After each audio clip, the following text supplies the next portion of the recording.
Hey everyone, as everyone's joining us here, we'll give a few seconds, but to kick it off, I'll go over some housekeeping items and disclaimers as people roll in here. So before we get started, this presentation is for informational purposes only, is not an offer to buy or sell securities, which are only made pursuant to the formal offering documents for the fund.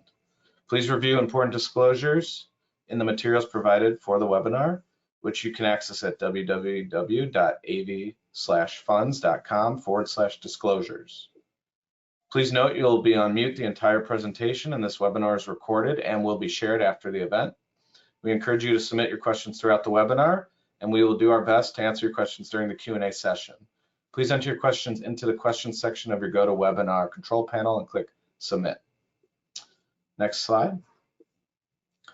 So as to the agenda today, we're going to start with an introduction to Alumni Ventures and the AI Fund and the benefits that come with being an investor in the AI Fund. Our panel will bring together industry leaders to discuss significant opportunities in AI in the legal industry, and we will do our Q&A at the end to make sure we have time for your questions. Next slide. So about Alumni Ventures. Alumni Ventures was founded in 2014 to offer venture capital portfolios to individuals. Since September of 2023, AV has raised 1.2 billion plus in capital and invested in 1,300 plus startups, delivering 440 basis point outperformance compared to public markets in the same time frame. Alumni Ventures has about 130 employees located in major cities all the way from Menlo Park to New York City. Next slide. And now I'll go over my bio and then pass off to Ray for his bio. So my name is Jack Statza. I've been on with Alumni Ventures for 2.5 years. Currently work with Ray on the AI Fund and the Web3 Fund. Prior to Alumni, I spent about 5 years at Allstate's Venture Group, covering deep tech, including AI and blockchain. Prior to that, I had stints in investment banking and consulting. I'm a graduate from University of Madison in Wisconsin and MBA from University of Chicago and a CFA charter holder. And now I'll pass off to Ray, get his bio. Ray? Thanks, Jack. Now let me do a quick introduction of our AI investment team. I'm the managing partner of Alumni Ventures AI Fund. I'm based in Silicon Valley and have more than 20 years of investing experience with multiple exits from IPOs and merger acquisition. I was an entrepreneur in the first part of my career. Now I was in corporate ventures for almost a decade, initially with Cisco, leading software infrastructure investment, merger acquisition. Then I ran HP Ventures for about 4 years. I helped to build several cross-border funds between Asia and the US, focusing on AI, SaaS, and infrastructure services. I got my joint EMBA degree from both UC Berkeley and Columbia. Ed is a co-managing partner of AI Fund. Ed has more than 15 years of investment experience in the US and China, including investments in Cruise, Life360, Palantirs, and Brave Software. Prior to Alumni Ventures, he was a director of investment at the Chinese enterprise software company, where he led 700 million in fundraising, ran multiple merger acquisition deals. He started his venture career as a vice president at DCM, a global early stage VC fund with more than 4 billion under management. Sophia came from startup space, working with founders and CXOs on their corporate and business development on strategy and execution. She started in 2018 at Galaxy Digital, supporting its portfolios on fundraising, investor relations, and go-to-market. Then she spent a year each at Huobi US and Crypto.com on this institutional side, working with institutional clients such as market makers, brokerage firms, and hedge funds, covering America, EU's, and LATAM region. Next slide, please.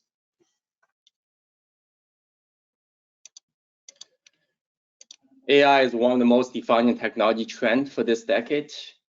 It combines evolutions in computing, networking, and storage with data and analytics tools to create powerful intelligent systems that just feels like magic. We invest across all AI sectors, from generative AI infrastructure, machine learning, to big data, AI toolings, and vertical AI applications. Our AI fund is an annual vintage fund that we fundraise and deploy into 15 to 20 companies within 12 to 18 months across all stages, regions, and lead investors. We co-invest with well-established VCs with sector expertise and leverage their due diligence and term sheets while running our own disciplined process. We typically reserve 20 to 25% from each fund for follow-on investments to existing portfolio companies. We also provide opportunities to our investors to syndicate into appealing startup opportunities if we can get enough allocation. The minimum investment is only $25,000. The AI fund will close in a month, and today is the last day for fee break. So if you're interested, please make sure you contact us today to take advantage of the fee break we offer. Next slide. We see great opportunities for lawyers to partner with us and participate in this new AI wave. In addition to the financial upside, we think there are great values in early experimentation by investing into leading AI startups. It provides first mover advantages and competitive differentiations to better understand what is possible and plan forward on product or service offerings.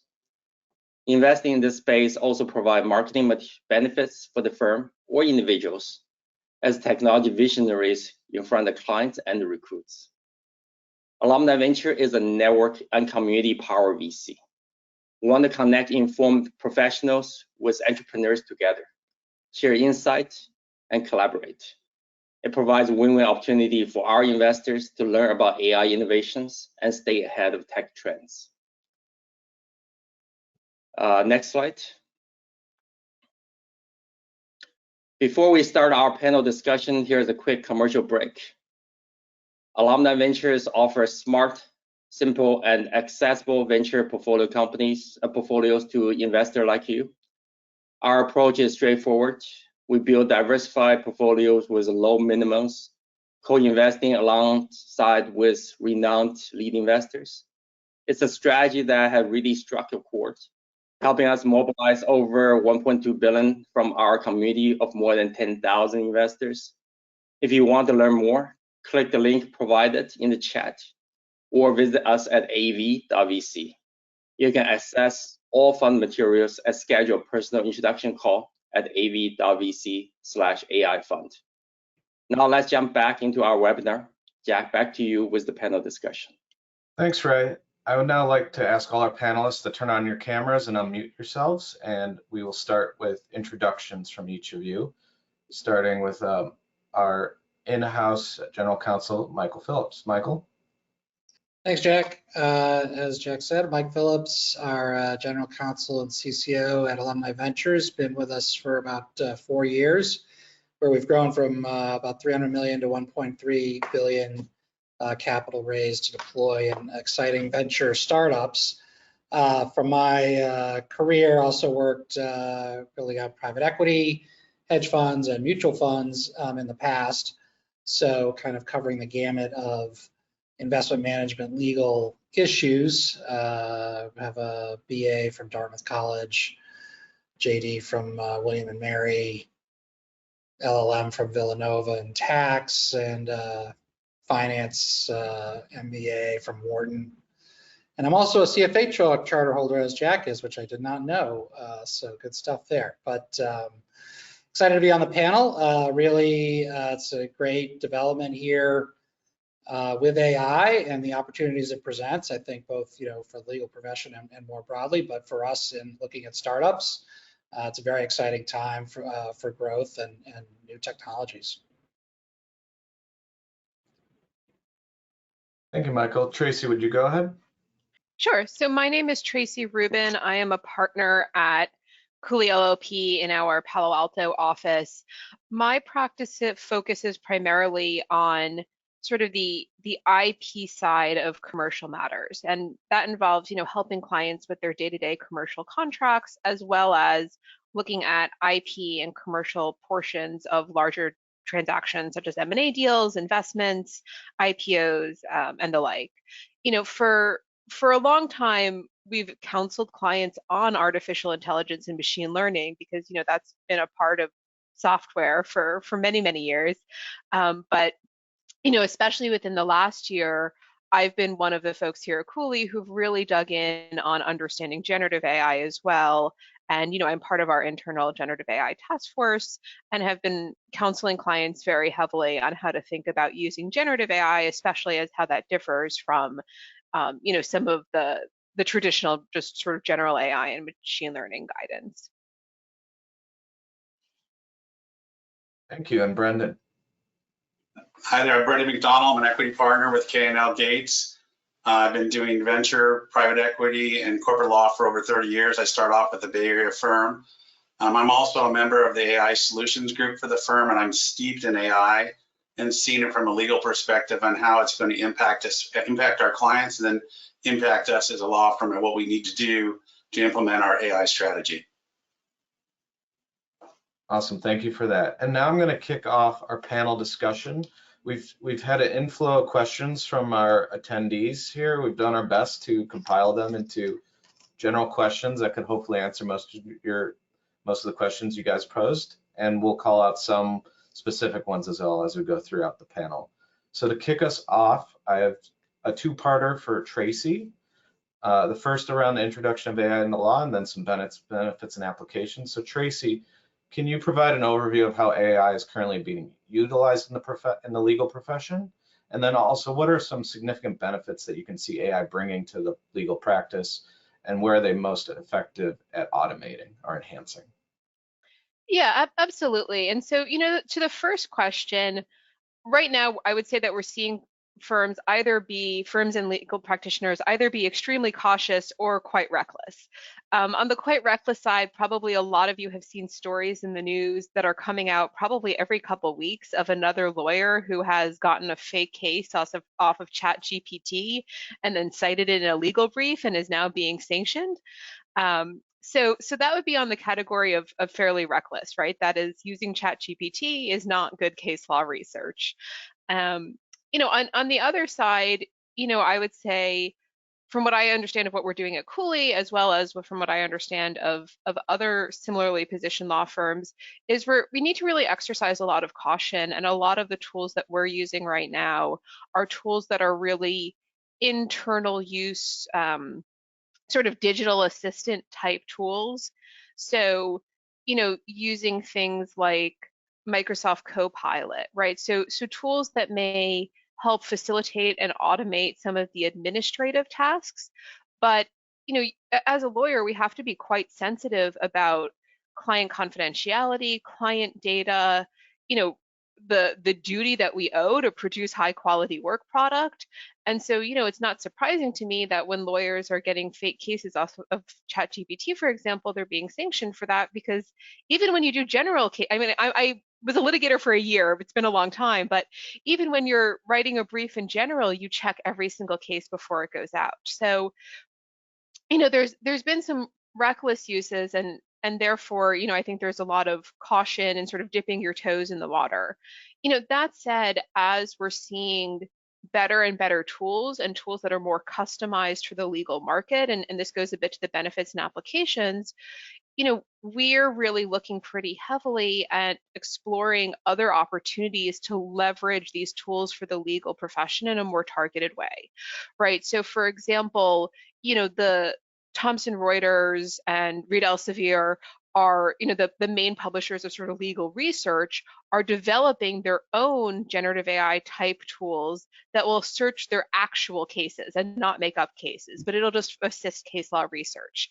We're looking at tools that might help make diligence faster, the same way that automated tools have made e-discovery faster for many, many years. One of the great applications potentially for law firms is tools that will help synthesize and analyze data, right? So as a law firm, we have an incredible amount of market and benchmarking type data, and we get questions from our clients all the time of, what is the market norm for this type of provision in this type of agreement? Or what is the standard royalty rate for this type of provision in this type of agreement?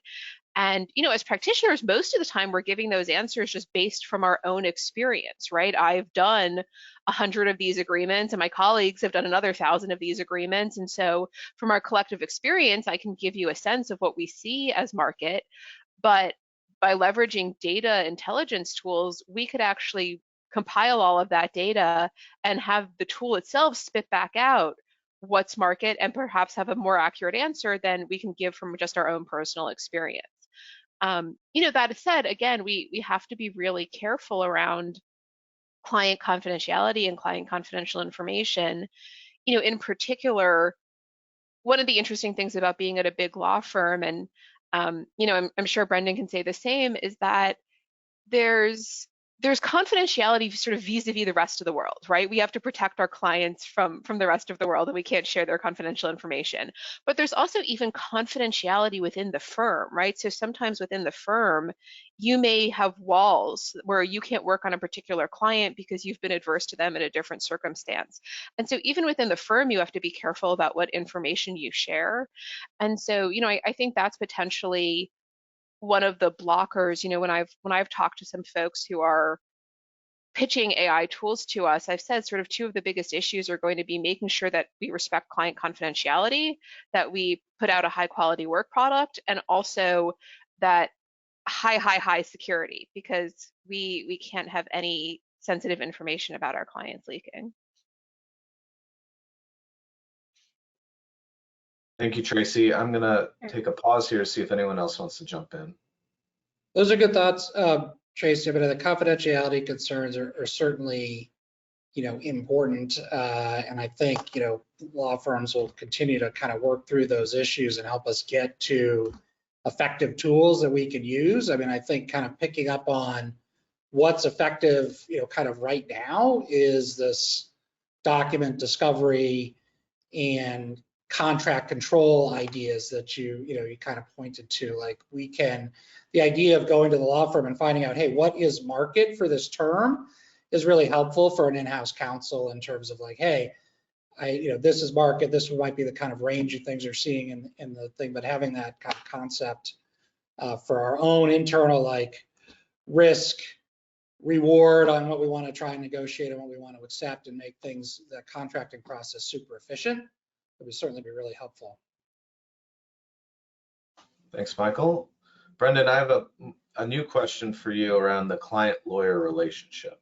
So the question is, how might AI technology transform how might it transform that client-lawyer relationship? What implications do you think you see for the legal practice? And do you see state bars beginning to ease up on rules that limit or prohibit the practice of laws by corporations?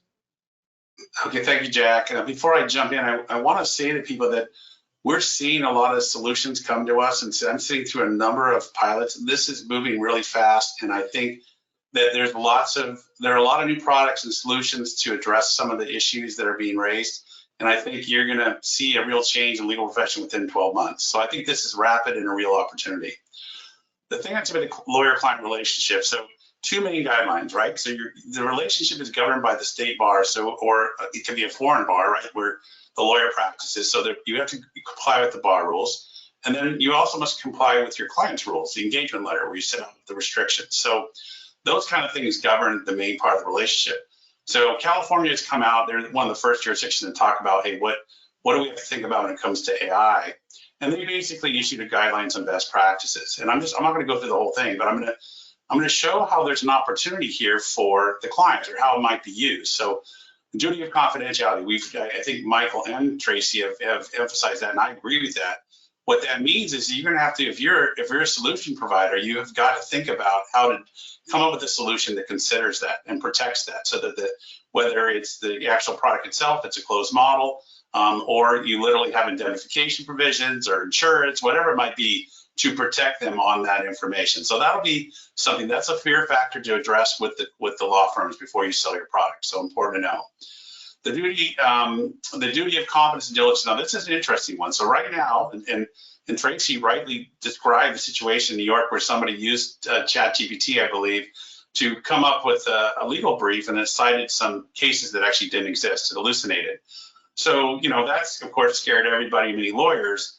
But what's going to move really rapidly, and again, I've sat through another number of the Thomson Reuters their solution demos, and it's actually going to flip the other way quickly, which is if you don't use the solution, then you may be incompetent. So initially it starts off, if you use it, you're incompetent because you certainly have to do the QA to make sure the solution is correct.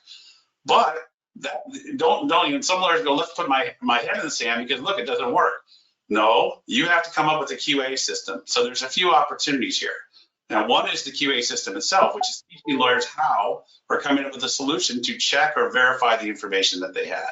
And then lawyers themselves, if you want to sell in fear, which I know fear and greed lawyers like to be influenced by those things, you'd say if you don't use this, you're going to fall behind because here's why. Here's why this solution, you'll be incompetent if you don't find this case, or you'll be incompetent if you don't address these issues. So it's going to be very interesting how that one flips. I mean, it certainly happened on like just even using legal research.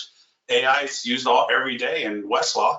So people use Westlaw all the time and they assume that answer is correct. So I think that's going to be an interesting one to watch.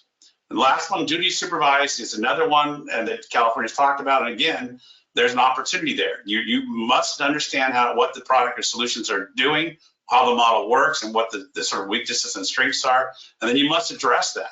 So you're a supervisor, you better figure it out, and lawyers are gonna have to do that. So there's an opportunity again for entrepreneurs to come in there as well. So that'll be interesting. The other thing is like client-lawyer relationship, that's dealt by contract. Law firms are gonna have to comply with their engagement letters and their guidelines on AI. They're all coming out, the big ones are coming out with guidelines. So there might be an opportunity there. Who's gonna keep compliance? How are they gonna do it? How are law firms gonna make sure that they're addressing or complying with contractual obligations that they have on AI. So that's another. Now, finally, this is an interesting one. This is the one I want people, this is the big opportunity. This is the holy grail. Right now, you cannot practice, generally speaking, lawyers can't own law firms with non-lawyers. That's an ABA rule, but that started to fall apart with DC, Arizona, and Utah. And what's going to drive that? I thought that the accounting firms would drive that with their own policy changes that they would push through DC and try to make sure that it changed. But they weren't that successful. But what's going to change it is the access to justice. AI it equals the playing field for people that cannot access justice because they don't have the money. So imagine tenants you can't write a letter to a landlord. They don't know how to write a letter. They don't know their rights under the contract, or don't know the code where they actually live, and they need that information. The AI would help them so that they can actually represent themselves better. I think because of that, you're going to start to see the corporate practice of law, and to me, that's the holy grail for entrepreneurs. And that's, I'm looking out. I'm a futurist, so don't start spending your money on that right away. But I think that's coming. Thank you, Brendan. Next question for Michael around in-house counsel tools. What are some AI tools you'd like to see as an in-house counsel? Yeah, interesting stuff. I could just keep it simple for me in the beginning here. I mean, I do think the rate of change and progress on AI is going to be tremendous. So we'll have so many more capabilities soon. But like just teeing up simple legal correspondence for me that like populates, then I can put my spin on it. I think from Brendan's comment with access to justice, doing that tailored to an in-house counsel, that I've got to deal with all these various kind of letters and stuff I got to shift off all the time. If they're all teed up for me and we don't have to prep them, that's super helpful. And we're also working internally on like a compliance bot just to really capture some potential marketing issues upstream. In the early development, don't expect it to be super effective because we'll keep doing the same work down at the bottom level to make sure everything is clean. But I think that'll get so improved over time that there's definitely an opportunity for somebody to really have a polished product that can really handle, just outsource my marketing review to a bot and really not have to worry about it too much. I think that's kind of stuff coming along. Stuff that we don't, with really cool companies, I think that we just AV invested in recently is something like Panelists that can do patent searches for you, right? So there's stuff that we can take away from law firms right now and kind of run that kind of stuff in-house, if anything where we've got that kind of volume and perhaps get more efficient and be, and not have to be intermediated in certain instances. So I think that also creates this idea of, risk for the law firm, advantages for in-house folks, but also where the law firm can control that kind of stuff, also creates opportunities as well. So there's a couple of points. Thank you, Michael. And Panelists, as Mike mentioned, it was an investment in AI Fund 3 with Ray and myself. So a little shout out there. So now to Ray, given significant investments in AI legal startups such as Harvey AI's $80 million funding and Clio's $250 million Series D funding, what are some key factors that venture capitalists consider when evaluating potential investments in the sector? Thanks, Jack. I think the question is more about how we consider AI application in a vertical industry. In Harvey's case, it has a tailor-made large language model designed to support lawyers by addressing client concerns across different practice areas, jurisdiction, and legal framework. This kind of startup need both technology know-how and business understanding. So I think we place more emphasis on the funding team with the right mix of technology and business experience. We also look at companies with unique technical moats, something that can be done before then now become possible with generative AI technology. I think companies used to build infrastructure on human management. Think about Uber, DoorDash type of companies. As AI matures, many tasks that used to be performed by human will now be performed by AI agents, and we need to build infrastructure for AI agent management. That's especially important in a vertical sector such as legal. Historically, the technology disruption tend to impact domains with high labor costs, actually high cost structure. Regardless of structure costs or labor costs, I think legal happened to be at the intersection with high labor costs along with large data set and rule-driven models. So it become a good breeding ground for AI startups. So we're looking for a startup that can have unique advantages, find a unique entry strategy in a certain niche, and build and extend on top of it.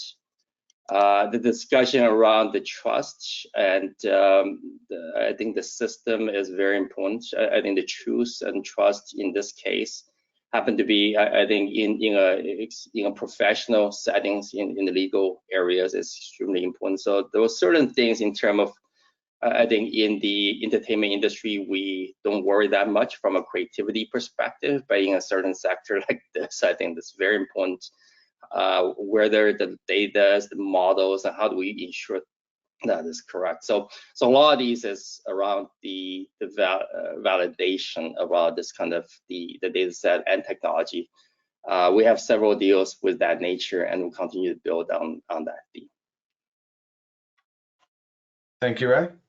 So the next question for Tracy, one of our attendees, Marlon B, was asking around about legal research and how do you envision the balance between AI's efficiency in legal research and the preservation of critical human judgment in complex legal decisions? Stated differently, how do you feel that AI has transformed traditional legal research practices? What does that mean for the skill set required of future lawyers? Tracy? Yeah, and I think I accidentally skipped to this one a little bit in the earlier discussion, but it's we've touched on this one a little bit, but there's really two ways to look at it, right? One is the improper use of generative AI for legal research, and that has definitely had a significant impact. And again, a number of attorneys have been sanctioned. And I think there's this trap sometimes with generative AI where people think that it's a sort of a search engine or a dictionary or an encyclopedia, and that everything that comes out of it is correct. And really all it's doing is mimicking human speech and predicting the next most likely word based on the training data. And so that doesn't mean that everything that comes out of it is correct. It just means that it knows how to make things look correct. So that has certainly had an impact on legal research because people are relying on it as a tool where the tools that they're relying on aren't right yet. That said, a lot of the companies that are traditional legal research companies are looking at ways to incorporate generative AI functionality. And again, I think this was previewed already that that there's really a lot of opportunity for that, because it is going to help people get to a better answer a lot faster. And so, for example, I remember when I was a junior litigation associate and I was trying to use Westlaw or LexisNexis, which again are sort of the two main legal research vendors, and you're coming up with these really complex sort of like Boolean strings where you have this or and an and an exclamation point, because you need to sort of end the word differently, and you have to figure out within how many words is this word of this word, and you have to figure out which courts to search in, and so it's very complex to try to come up with the right type of search to get the cases that you're looking for. And so, if these tools can develop a way for attorneys to ask those questions in a human natural language type way that will still get them highly accurate results and the right results, that's going to be a very powerful tool and make legal research more efficient. Certainly one question is how much they're going to charge for it, but it should hopefully get people better results. And, in terms of the question about, sort of the duty that we have to our clients, you're still going to want to vet those results, right? Because even if you're getting real cases, you still need to check, well, was this case overruled? Does this case, actually stand for the principle for which you're citing it, as opposed to that argument is contained within it, but then the court ultimately rejected that argument. And, again, the tools may get you part of the way there, but they're still not going to be a complete replacement for that human diligence. Yeah, that's Go ahead, Michael.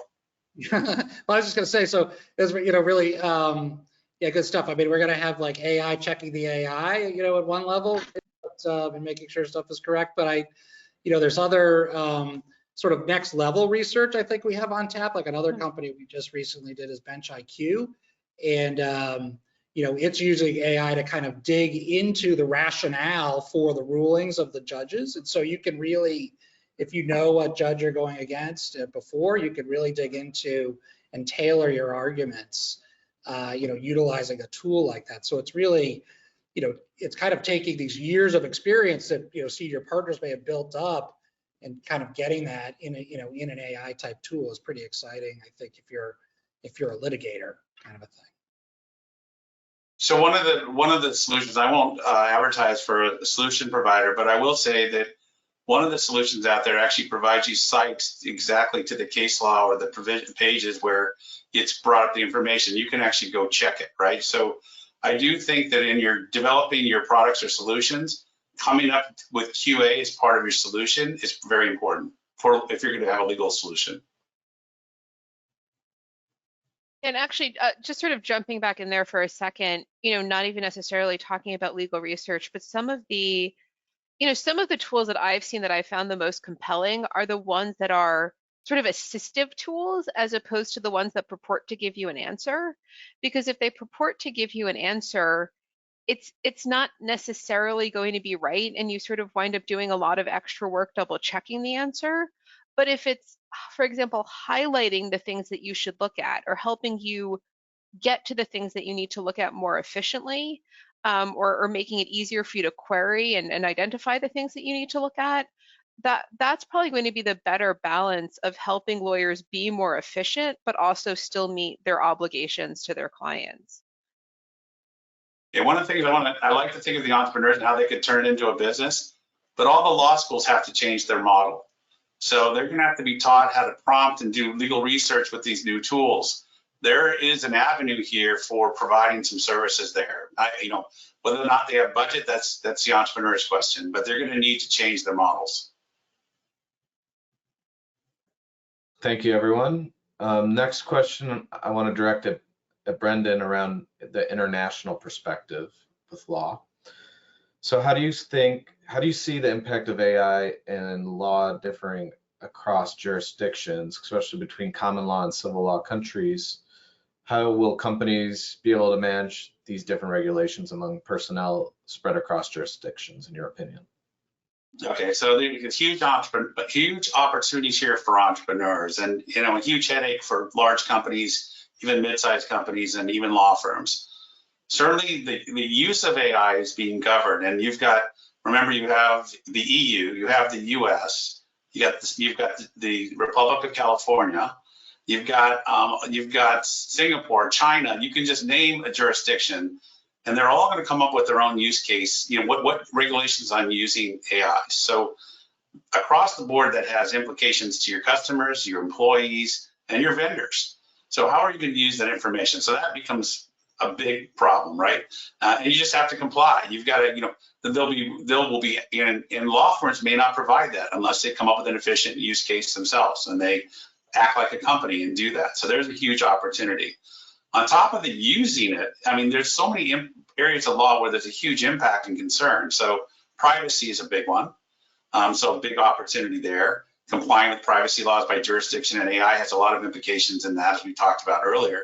It's not just the lawyer-client relationship, it's also customers and the right in many countries like the EU to use third-party and to use information of your clients or customers or vendors.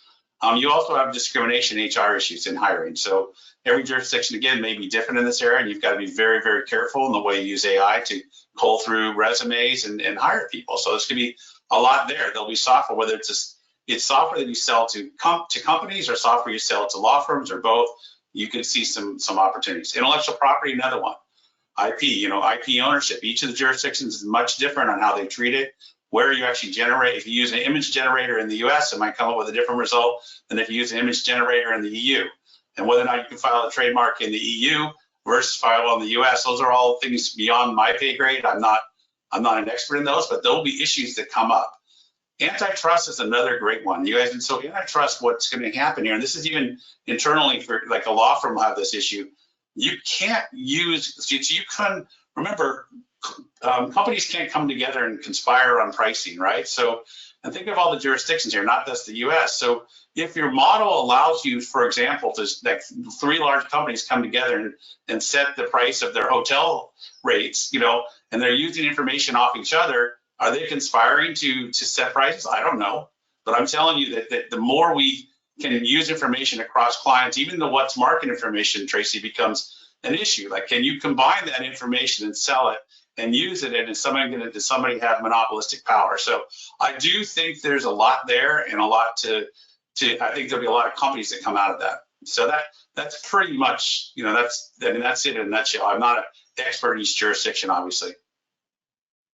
We appreciate it nonetheless, Brendan, for that global insight there. So to Michael, I have an in-house question for you on your interaction with external law firms in the future. How do you view relationships with external law firms based on their use of AI in their practice? Yeah, thanks, Jack. I think, when a legal budget is usually a pretty substantial portion of overall operating budget, and so we're spending a couple $1 million a year with law firms. We really need them to be efficient in terms of their ability to work with us and give us good advice. And so AI kind of ups the ante on that a little bit. I mean, I think the ability, the promise is there for lower level work or other work to be really efficiently handled by AI, combination AI attorney, and so that the focus can really be on that higher value add advice, and that's what's really worth paying for from my standpoint, in terms of, hey, I need the black letter, I need the market, and then I need to discuss with you what we think the best approach is for our business. And so it's really that top piece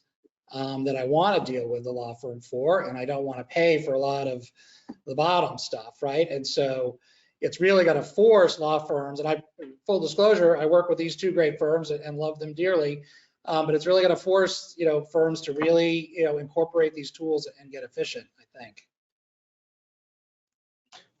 Thank you, Michael. And while we're on the topic of billing and payment, I want to bring in 2 audience questions that are kind of around the topic, and then I'll jump back to Ray, and then a question to all of you about the future outlook here. But Vonnie K and Bill M in our audience both asked around the same about the future of the billing system in law firms. And I'm going to ask Brendan first here to see if he has thoughts. So Brendan, this is their verbatim question, do the law partners see AI as an equalizer that finally kills the billable hour? How do you foresee law firms pricing their services? I don't think it's going to kill the billable hour, because I think the client's going to decide what they want. So they want flat fee billing plus hourly in some range. So the client will drive actually how they receive the bill. But if we do flat fee billing, we're going to have to keep track of people's time anyway to make sure we're efficient. So, sorry, lawyers, it's not going to get rid of it, because we have to make sure we're making money on what we're doing. So I think it's not going to kill the billable hour. I also think that at the end of the day, clients will want transparency. Oh, thanks for the flat fee. Or by the way, how much time did you spend on that? They're going to be asking for information. We're going to resist, and that'll be a constant ebb and flow. But I think that the billable hour will be here. It'll be just done in different ways. And I do agree it's going to drive pricing down in a number of areas, because you can leverage the different ways of doing things and get the same product done, same solution. Awesome. Thank you, Brendan. All right, next question to Ray. So with the legal AI market experiencing rapid growth and transformation, what are some of the different business models adopted by AI legal startups? The business model varies among startups. Some startups choose a subscription-based model, give them a recurring fees. Others provide a per use, per project pricing strategy, appealing to firms and clients with variable demand. We have also seen startups adopt a hybrid model, combining elements to provide flexibility. Subscription model have historically been priced per user and varies based on size of the organization and payment terms on a monthly or yearly basis. This model provides optionalities for organizations to limit license based on the usage of software and allow organization to slide across pricing tiers. Also predictable for startups, give them a recurring revenue as well. So we see a lot of that. An extension of that is some legal AI software companies would bundle license subscription with aggregated legal data sets, predictable models, and training data set to make a complete offering for the customer. So that increased the overall ticket size for everyone. So, but that's essentially a solution for all. Then, while the per use and per project model is going out of fashion in favor of subscription models due to revenue predictability, the models still continue to exist. For example, a company like LegalZoom's always leverage the per use per project model very efficiently on legal document creation. There's also multiple cases where a combination of the subscription and per use model become very attractive. This kind of hybrid models can include subscription and have specific pricing kicker. For example, litigation risk analytics tools like Lex Machina, mine data and core record to assess likelihood of case outcome. There's basically offer a litigation risk report on demand for set fee in addition data subscription. So I'd say we look at all this and we would say startup be flexible and test out various models in the marketplace. Thank you, Ray. Now, this is the last question I'm going to ask the entire panel. Feel free to jump in. I know each of you probably touched on a little bit of this, but this question's even more future frontier looking. What developments in AI do you foresee having the most significant impact on the legal profession in the next decade?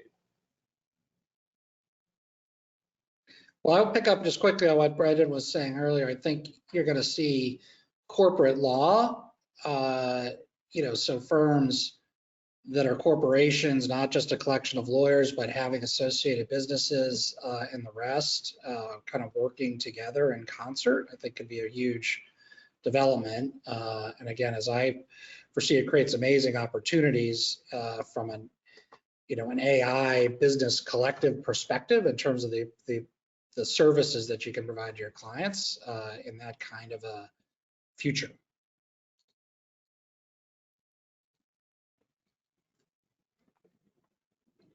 I agree with that. I mean, I'll jump in and say, I think that law firms will also probably think of ways to come with new services. They've sort of kept their heads down to law. They've been protected in that area. But I think that we're more of a knowledge management company that focuses on legal solutions. So I think over the next 10 years, we might have could be an investment advising practice. I don't know, but something's going to change in a big way because this will allow us to do more. And I think because they'll be in the corporate practice of law, I think there'll be more you'll see us do more. And I also think this is more short term. I think there's going to be potentially a lot of litigation in the next 5 years. That might not be 10 years. Hopefully, it resolve itself through AI. But I think that, remember, plaintiffs' firms will think of better ways now to take on more litigation, because they can actually conduct litigation much more cheaply. One of the things that protects a lot of companies is the cost. People just can't afford it, or the law firm can't take on the contingency. So I think in the short term, you're going to see a lot of cases. So I think litigation is big. I don't know what that portends to the larger longer 10-year look. I don't know.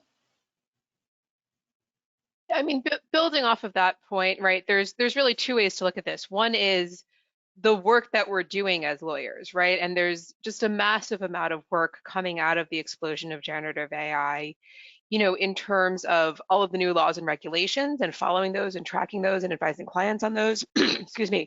All the new litigation all of the litigation that's even just based on people using generative AI tools.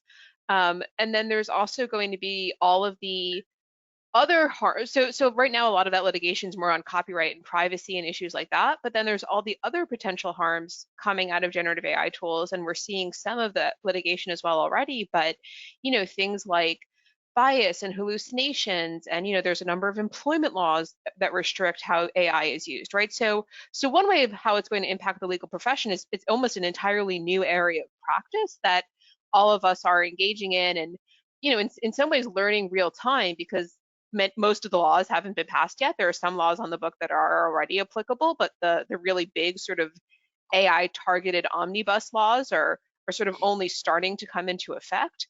The litigation hasn't been resolved yet. We're probably not going to start to see fair use rulings until 2025. So, who knows where that's going to land. So that's one piece of it. And then, as the other piece, as we've discussed a few times, is that there are going to be some really interesting tools that make our practice more efficient. And as they get better, there's going to be more of an impetus to use them. And so, to the point that Brendan was making, that would free us up to potentially do other things. But again, one of the really fabulous use cases is the power of data, and law firms have a lot of data, and there's a lot that we can do to provide that data to our clients, or for market research, or for industry purposes.